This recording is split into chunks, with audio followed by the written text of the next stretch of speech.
Ruddock looks as if he might have been a 1920s tennis player at Wimbledon, but yeah, we can't see him now. there's a great occasion and a great big roar as the first of the parachute jumpers come down, and within 2 feet lands on the centre spot of this glorious turf on the National Stadium.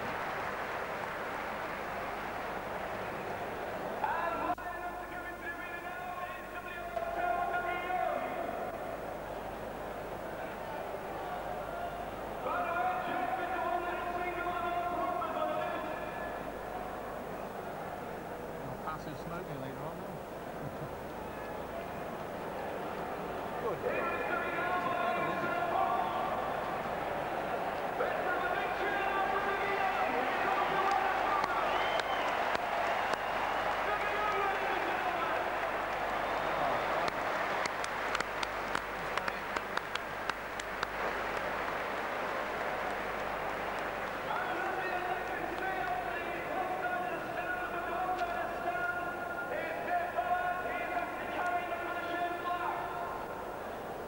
Well, in case you've just tuned into us, you're not watching the RAF St Athan display, although it might well be part of it. This is the British Army parachute team who are making some very welcome visits to the centre spot as the Swansea team run around the field. And I have a feeling they're going to run around the Pontypridd corner because those aren't so much the cheers for the Swansea side. There they are, the Swansea side,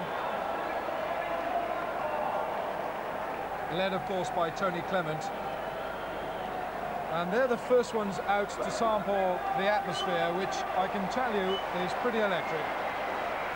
And this has been a very good setup by the Welsh Rugby Union. Well, 10 out of 10 I think. Oh, very good. 10 out of 10. He landed on the cross made on that centre spot. I've heard of lifting in the lineouts, but wearing a parachute on the way down is ridiculous.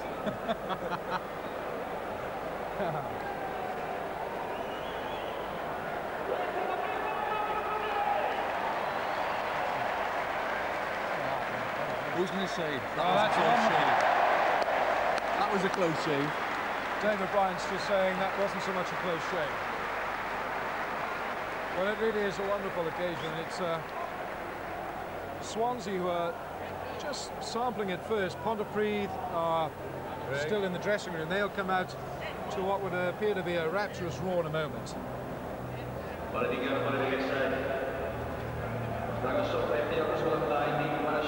we just mentioned the gentleman a moment or two ago. Clayton Thomas is the referee for this afternoon's match. He, of course, is going off to South Africa in about a week's time. Let's hear his thoughts on this afternoon's Cup final. Well, Clayton Thomas, the match referee, I see you've been sipping mineral water just looking at the pitch. It's going to be mighty hot out there. It's going to be warm, particularly that side of the field. It's sunny and it's going to be warm. Is that going to pose problems for the players, do you feel? I think towards the end of the game it might. I mean, they're going to lose a lot of liquid. Obviously, lots of them have been topping up already, but I think towards the end of the game, cramp might be a problem. But if, as Bradley Bowen was saying a moment ago, these are tremendous conditions for running rugby, aren't they? I mean, if you can't play rugby on a day like today, on a pitch like today, then you're not going to play rugby. This is your first time here as a referee in a Swallow Cup final. How are you enjoying it? It's a great atmosphere. I mean, just watching these juniors perform is good experience. And I would imagine when this is full, it's going to be something special. What's it going to be like running out there when that first whistle goes for you? Nervous. I'm always nervous before a big game, but I think that helps. The old butterflies go, the adrenaline starts to pump. But once the whistle goes, I'll settle into my normal pattern, and hopefully that'll be good enough. Well, he looks fairly cheerful. I guess referees, I mean, who'd be a referee on an afternoon like this? Who'd rather be down the beach or doing something? But who'd want to be a referee out there knowing that you're going to get criticised? Do you think that players give undue criticism to referees, Paul? I don't think the players do. It's normally the spectators who hold the abuse from the touchlines. What have they got to look forward to while playing in front of a crowd of 60,000 people and going to South Africa for the World Cup? That's what referees look forward to. You know, like any player, it's their chance to get on the stage. Well, I was trying to look around his shoulder there because I'm not so sure this is a ploy by Pontypridd, but what's happened is that Pontypridd have taken the stage on the other side of the ground, and that is something quite unusual. Now, David, perhaps you can give us a thought or two on that. Unfortunately, I'm not a psychologist, so I don't know the ins and outs of what Pontypridd are up to. I think they may be just trying to find their own little bit of space. Well, that's quite unusual, because we saw Swansea take the field to have their team photograph taken. Now, Pontypridd, I suppose that they must be wondering now, trying to sort of get the crowd behind them, sort of gee the crowd up. I think they've got a mascot along with them as well. Okay, well, David, we've talked about the referees, we talked about the criticism that they get from spectators. One thing that's not going to happen in the World Cup is this step into the line-out. Now, do you think that is a good move forward for rugby, World Rugby? I think it's going to cause a massive amount of confusion, first of all, in the World Cup. Especially the UK teams are so used to doing that now, and they've really got it down to a fine art. I think we'll see this afternoon just how well people have got it down. In the World Cup, I really just don't know how it's going to be refereed, and I think it just could cause chaos in the early stages, really. We're talking about criticism. Perhaps we should tell you at this stage that,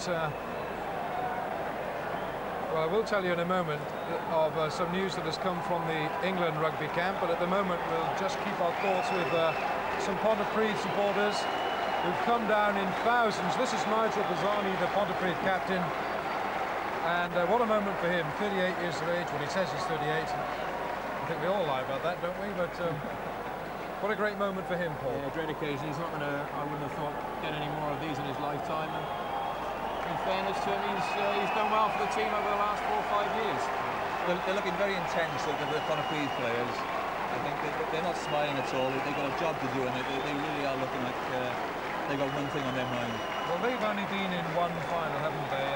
They were neck and neck with Cardiff for so long.